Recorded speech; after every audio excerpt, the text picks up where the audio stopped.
सिद्धाणं नमो आयर्याणं नमो वत्स्यायाणं नमो द्वै सव्यसाहिनं नमः श्रीवर्धमानाय निर्धूते कलिलात्मने सालोकानां तु लोकानां यद्विद्यादर्पणाय ते नमो अर्यन्ताणं नमो सिद्धाणं नमो आयर्याणं नमो वत्स्यायाणं नमो द्वै सव्यसाहिनं अनंतन परमेश्वरी भगवान की जय, आदिरूप आदिनाथ भगवान की जय, वर्तमान शासन महावीर मी भगवान की जय, आचार्य समर्थ स्वामी महाराज की जय, आचार्य विश्व सागर महामुनिराज की जय, हिंसा में विश्व धर्म की जय, मुनि श्री 108 सागर महामुनिराज की जय। आज हम यहाँ पर 8 अंगों में प्रसिद्ध कथाओं में से उपगुहन अंग की कथा सुनेंगे। उपगुहन मतलब होता है छिपाना, गुहन मतलब होता है छुपाना। उप यानी अच्छी तरह से छुपाना किसी बात को। धर्मात्मा की उपगुहन अंग क्या कह रहा था कि धर्मात्मा की गलती दिखने पर भी उस गलती को छपाना नहीं, छुपाना। सबको चिल्ला चिल्ला नहीं बताना कि हमने देख लिया, हमने देख लिया, ऐसा है ऐसा है, नहीं। देखने के बाद भी उसकी गलती बताने से हमारे धर्म की हंसी होगी, ऐसा सोचकर उस गलती को छुपा लेना। आज हम इसी पर कथा सुनेंगे जिनेंद्र भक्त सेठ की। ताम्रपुर नगरी में एक ताम्रलिप्त नगरी थी, वहाँ एक जिनेंद्र भक्त सेठ रहता था। उसके 7 खंड का महल था और 7वें खंड के महल पर एक पार्श्वनाथ भगवान का सुंदर चैत्यालय उसके यहाँ पर था, जिसके ऊपर 3 छत्र लगे हुए थे और जिसमें कीमती बेडी और मणि लगी हुई थी छत्रों में। एक बार उस नगर के तस्करों ने, चोरों ने विचार किया कि हमको बेडी और मणि चुरानी उसकी। पता चला उनको कि सेठ के चैत्यालय में जो छत्र है उसमें बेडी मणि लगी है। चोरों को जब पता चला तो उन्होंने कहा कि हमको तो बेडी मणि चुराना इसकी। लेकिन वो बेडी मणि चुरा नहीं सकते थे, क्योंकि 7वें खंड पर एक तो चैत्यालय और दूसरा रक्षकों से रक्षित, मतलब पहरेदार लगे हैं। हर खंड पे हजारों हजारों पहरेदार हैं, सब पूरा ऊपर एकदम सुरक्षित है। तो घुसने का तो क्या, परिंदा भी पर नहीं मार सकता वहाँ पे चोरी के रूप में। तो सेठ जा सकता है, श्रावक दर्शन करने जा सकते, लेकिन चोरी कोई कर ही नहीं सकता, इतनी सख्त पहराव लगा हुआ है। तो उन्होंने एक बार अपनी सभा करी चोरों ने, और चोरों में सभा करके बताएगा कि सेठ के यहाँ पे 7 खंड के महल के ऊपर अनेक रक्षकों से रक्षित जो पार्श्वनाथ भगवान की प्रतिमा पर भबूल मैजूमरी में 3 छत्र लगे हैं, उसे कौन लाने में समर्थ है। तो सभी इस बात को सुनकर सभी चोर सिर नीचा कर लिए। मतलब कोई भी अपने आप को समर्थ नहीं पा सकता था, क्योंकि वहाँ जाना यानी प्राणों को वियोग करना, अपने प्राणों को दे देना। तो उसमें सूर्य नाम का एक चोर था। इस सूर्य चोर एक जैन श्रावक था जो व्यसनों के कारण से चोरी करने लगा था। तो चोरों की संगति में रहने से चोर हो गया था और वो घर बार छोड़कर चोरों की संगति में रहता था। तो सूर्य नाम का चोर कहता है हम जाएंगे, हम लेकर आएंगे। तो सभी लोग कहते कैसे लाओगे तुम। उसने कहा यदि मैं ना लाऊंगा तो मैं अपने प्राण त्याग दूंगा, मैं वो मणि छत्र लेकर आऊँगा। कैसे लाऊंगा, ये जैसे होगा वैसे लाऊंगा। अब कहते हैं कि पापाचार में प्रवृत्ति करने वाले के लिए माया कसाय का आश्रय लेना पड़ता। जो भी पाप में प्रवृत्ति करता उसमें मायाचारी करनी पड़ती, माया कसाय का आश्रय लेना था। और माया कसाय गड्ढा इतना बड़ा होता है कि उसमें क्रोध, मान, लोभ पता नहीं चलते कहाँ समा जाते हैं। मायाचारी में सब भूल जाता व्यक्ति, क्या करना है, कार्य अकार्य कुछ भी होश नहीं रहता उसे कि मेरे लिए करना चाहिए कि नहीं करना चाहिए, इससे भविष्य में क्या नहीं होगी, कुछ नहीं। मायाचारी वाला व्यक्ति सब कुछ करने तैयार हो जाता। तो जो चोर था सूर्य नामक चोर, उसे तो बस ये दिख रहा था कि मुझे छत्र चुराना है कैसे भी। मैंने इन सब के बीच में ऐसा बोल दिया है, जबान दी थी, अब तो कुछ भी करूँगा, मैं छत्र चुरा के लाऊंगा। और वह क्या करता है, पूर्व के संस्कार तो उसे थे, जैन धर्म का पूरा बोध था उसे था ही कि जैन धर्म में कैसे क्या होता है। तो उसने कहा उस घर में प्रवेश करने के लिए बस एक ही साधन है, क्षुल्लक। सेठ भगवान का भक्त है, साधु का भक्त है, मुनियों का भक्त है। तो यदि मुझे वहाँ पर पहुँचना है उसके पास तक, तो मुझे क्षुल्लक बनना पड़ेगा। और वह क्षुल्लक बन जाता है। क्षुल्लक बनकर ताम्रलिप्त नगर के आसपास अनेक प्रकार से उपवास करके अपनी प्रभावना करता है। महीने महीने के, 15-15 दिन के, 10-10 दिन के उपवास कर करके अपनी ख्याति फैलाता है। और ऐसे करते करते धीरे धीरे धीरे वो ताम्रलिप्त नगर में पहुंच जाता है। 6 महीने उसको क्षुल्लक बने हो गए। 6 महीने में उसने अपनी ख्याति ऐसी फैला दी कि उससे बड़ा कोई क्षुल्लक नहीं है, बहुत तपस्वी क्षुल्लक है, बहुत ज्ञानी क्षुल्लक है। ऐसा करके जब पूरी ख्याति फैल गई, सेठ भी उसके दर्शन करने आया। जब सेठ दर्शन करने आया तो उसने निवेदन किया कि क्षुल्लक जी हमारे चैत्यालय में पधारे। अब क्षुल्लक तो यही चाह रहा था कब सेठ आए। इतने दिन से जो तपस्या कर रहा था वो सिर्फ इसलिए कर रहा था कि सेठ एक बार ले जाए मुझे अपने चैत्यालय में, बस। और वो सेठ आया उसके पास और उसने कहा कि चलिए स्वामी जी हमारे चैत्यालय में चलिए। तो उनके चैत्यालय में चला गया और वहाँ जाके बिल्कुल ऐसा बैरागी आंख बंद करके, जैसे कुछ किसी से कोई मतलब ही नहीं है, ऐसा ध्यान करता था जैसे आत्मा का ध्यान यही कर रहा हो। जबकि उसे आत्मा का ध्यान नहीं करता था, बस वो तो ये ध्यान करता था कब मौका मिले और ये कब मैं बैडूर मणि का छत्र चुराऊं। इतना सुंदर, इतना कीमती छत्र, क्या चमक इस छत्र की। वो तो बस 24 घंटे भगवान शांत देख, भगवान को नहीं दिखता था, वो छत्र को ही निहारता रहता था। ये छत्र मिल गया तो मेरी तो जिंदगी बन जाएगी, फिर मुझे कभी चोरी ही नहीं करनी पड़ेगी। इतना बेस कीमती छत्र। कुछ समय वो चैत्यालय में रुक गया।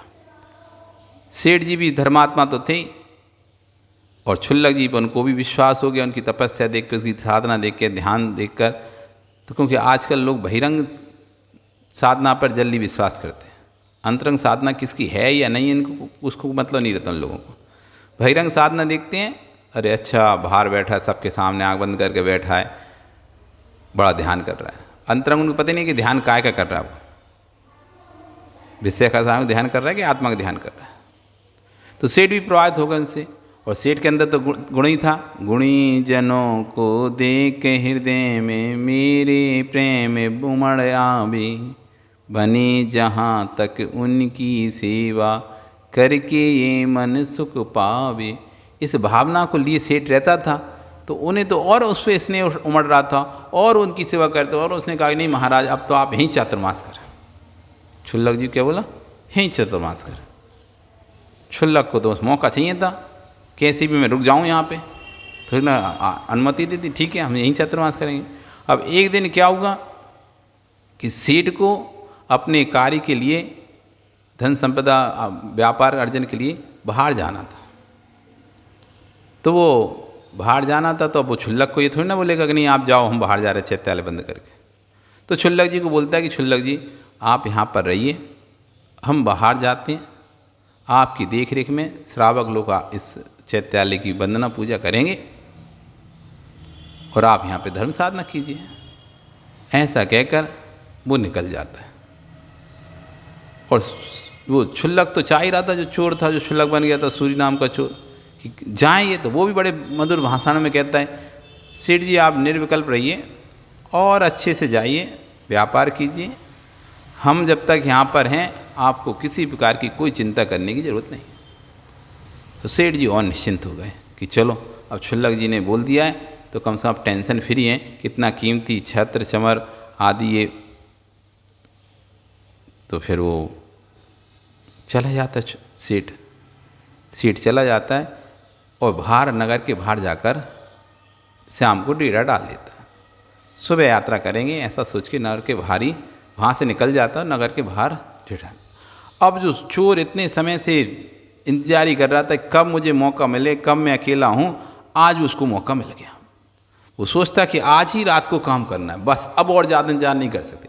इतने दिन से देखो मैं भूखा मर रहा हूँ, तो भूखा ही मर रहा था एक तरह से, खा नहीं रहा, उपवास करना पड़ रहा है, ये करना पड़ रहा है, ऐसा करना वैसा, इतनी कठिन साधना करने में तो मैं तो थक गया बस। आज ये मौका, काम खत्म, आज काम खत्म करके निकलते। और रात्रि में धीरज से जाता है और छत्रों को निकालता है और लेकर भागना शुरू कर देता है। 3-7 खंड के महल से तो निकलकर भाग जाता है, लेकिन जो छत्र में मणि लगी थी, उसकी चमक इतनी अधिक थी कि बाहर जो नगर में के बाहर जो कोतवाल घूमते रहते हैं नगर की रक्षा के लिए, वो देख लेता है कि कोई व्यक्ति इतना प्रकाशवान कोई चीज़ लेके भाग रहा है, समझ जाता है। वो तो कोतवाल तो जरा समझ जाते हैं इतनी रात में कौन भाग रहा है ऐसा लेके, तो चोरी होगा कोई, तो पीछे पड़ जाते हैं चोर चोर चोर चोर चोर, पकड़ो पकड़ो पकड़ो, कौन है चोर, पकड़ो पकड़ो पकड़ो पकड़ो, ऐसे कर उससे पीछे भाग जाए। अब ये भाग रहा है, भागते भागते जहाँ पर आज नगर का सेठ जो जिनेंद्र सेठ था वो बाहर ही रुका था, क्योंकि सुबह उसको जाना था तो रात में बाहर रुक गया। तो सेठ भी आवाज़ सुनकर चोर चोर चोर करके अपने उससे निकलता है, तंबू से बाहर निकलता है, देखता है, और इतने में ये दौड़ता हुआ आता है और सेठ से टकरा जाता है, सेठ से टकरा जाता है। सेठ से टकराता है, सेठ से तुम क्या कर रहे हो छुल्लक यहाँ पे, बोले क्या तुम्हारे हाथ में, ये तो छत्र है बेडी मच्छी का। तो वो उसके पैर पकड़ ले, तुम आप हमें बचा लो, बस बचा लो, मेरे प्राणों की रक्षा करो, मेरे प्राणों की रक्षा करो, मुझे बचा लो, मैंने चोरी की गलती। तो सेठ समझ जाता है कि इसने चोरी करी और भाग रहा था, कोतवाल इसके पीछे पड़ गए, अब इसके बचना मुश्किल है। तो वो उससे कहता कोई बात नहीं, तुम यहीं खड़े हो, बैठो शांति से। इतने में कोतवाल आता है, चोर चोर चोर चोर चोर करते हुए, सेठ जी ये व्यक्ति चोर है, ये देखो कुछ हीरा लेके, कुछ मतलब कीमती वस्तु लेके भाग रहा है, इसके हाथ में मैंने देखा है। तो सेठ जी उनको कहते हैं कोतवाल जी आपको बड़ी गलत फहमी हुई है। कि क्यों? कि मैं परदेश जा रहा हूँ व्यापार करने के लिए, और मैंने ही इनके हाथ अपने सेवक के हाथ इन पर सूचना पहुँचवाई थी, मुझे बेड्यू मणि की ज़रूरत थी। वो बेड्यू मणि हमारे मंदिर में रखी हुई थी, छत में लगी हुई थी, वो मुझे आवश्यकता थी। तो मैंने ही संदेश बोला के इनको बोला था कि आप वो बेड्यू मणि लेकर आइए, मैं नगर के बाहर हूँ और ये बेड्यू मणि लेके आइए, कोई चोर नहीं है, क्षुल्लक है। आप ऐसा कैसे किसी क्षुल्लक पर चोर का इल्ज़ाम लगा सकते हो? इस तरह वो उनको कोतवाल को समझाता है। तो कोतवाल को बड़ा शर्म होता है, मैंने क्षुल्लक के ऊपर एक चोर का इल्ज़ाम लगाया। वो क्षुल्लक से माफ़ी मांगकर क्षमा करें, हमसे गलती हो गई, और चला जाता है। अब वो कोतवाल से बचा लिया जिनेंद्र सेठ ने। अब फिर वो उससे कहता है क्षुल्लक से, देखो भाई तुम कौन हो? तो अपना बताते हैं हम सूरी चोर हैं और हम कितनी आपके यहाँ चोरी करने के लिए आए थे, उसके लिए हमने क्षुल्लक का भेष बनाया था। तो सेठ कहता भैया ऐसा कभी मत करना, तुम्हें चोरी करना था तो चोर के भेष में आते थे, चोरी करना था तो चोर के भेष में आना चाहिए था, तुम धर्मात्मा के भेष में आए। आज जब तुमको कोतवाल पकड़ के ले जाता तो कल को पूरे नगर में यही होता कि क्षुल्लक चोर होते हैं। कभी कोई भी अपने नगर में, अपने घर में, अपने चैत्याल में क्षुल्लकों को स्थान नहीं देता, जैन धर्म बदनाम हो जाता है। तुम स्वयं बदनाम हो तो चलेगा, लेकिन धर्म बदनाम नहीं होना चाहिए।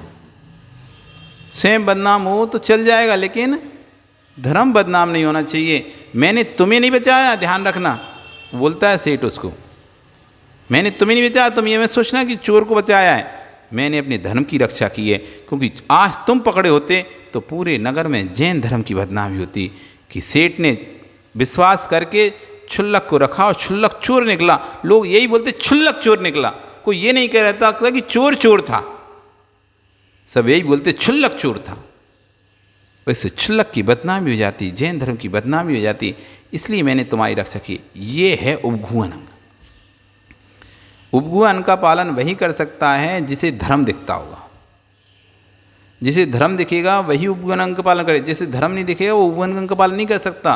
वो तो कहे मैं तब तुम्हें पकड़वाता हूँ, मैं पुलिस बुलाता हूँ, मैं ऐसा करता हूँ, मैं अभी वीडियो डालता हूँ, सब में वायरल करता हूँ, सबको बताता हूँ पूरे देश को तुम कैसे हो।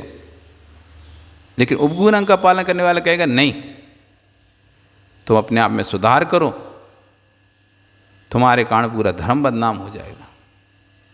लोग धर्म पर विश्वास करना बंद कर देंगे, साधुओं पर, गुरुओं पर विश्वास करना बंद कर देंगे। इसलिए उनकी बात को छपाता नहीं है, छुपा कर श्रावक के लिए जरूरी है, साधु के लिए भी जरूरी है, सबके लिए, चाहे श्रावक हो चाहे साधु, दोनों को। क्योंकि अंग किसी सम्यक दर्शन की श्रावक अकेला का नहीं होता कि सम्यक दर्शन श्रावक को होता है अकेले। सम्यक दर्शन तो चौथे गुण स्थान से ऊपर तक सब गुण स्थानों में जरूरी है ना, उसके बिना तो गुणस्थान ही नहीं बनेगा। अब जिस साधु के पास ये उपगुहन अंग नहीं है तो उसके पास सम्यक दर्शन भी नहीं है। उपगुहन अंग नहीं है तो सम्यक दर्शन भी नहीं है। इसलिए उपगुहन अंग बहुत आवश्यक है आज के समय में, और वो जिसके पास नहीं है वो पक्का ये मिथ्या दृष्टि है। सम्यक दृष्टि जीव कभी भी धर्म की हानि नहीं चाहता। वो चाहता है कि धर्मात्मा की भी हानि होगी तो धर्म की हानि होगी। मैं कैसे भी इस धर्मात्मा को स्थितिगण उपगुण करके स्थितिगण करूं जिससे कि ये वापस धर्म में लग जाए। जब सेठ ने उसको समझाया, उसको समझ में आ गया, उसको अपनी गलती का पश्चाताप उस चोर को कि नहीं मैंने बहुत गलत काम किया है, और तुरंत वह अपने गलतियों के लिए पश्चाताप करता है, प्रायश्चित करता है, और मुनियों के पास जाकर वास्तव में क्षुल्लक दीक्षा लेता है। उसको फील हुआ। अब वो यदि पकड़ा देता चोर को जिनेन्द्र सेठ, तो कभी मुनि बन पाता? वो नहीं बनता। उसे गलती का एहसास होता? नहीं होता। पिटता तो और हो जाता, अब अगली बार मैं अब पक्का करके दिखाऊंगा, ऐसा हो जाता। लेकिन उसने छुपाया, उपगुहन किया, फिर बाद में समझाया, उसका स्थितिगण किया, तो उसको अपनी गलती का एहसास हुआ, और फिर पुनः जाकर वो अब वास्तविक रूप से क्षुल्लक बन जाता है, वो वास्तव में तपस्याएं करता है। अब वास्तविक तपस्या का और मरण करके स्वर्ग में जाता है। ये है उपगुहन। ऐसे हम सभी लोगों को इसी तरह उपगुहन अंग का पालन करते हुए, जैसे जिनेन्द्र सेठ ने कहा था कि जिनेन्द्र सेठ ने किया, वैसा हमको भी करना चाहिए। बोली भगवान महावीर स्वामी की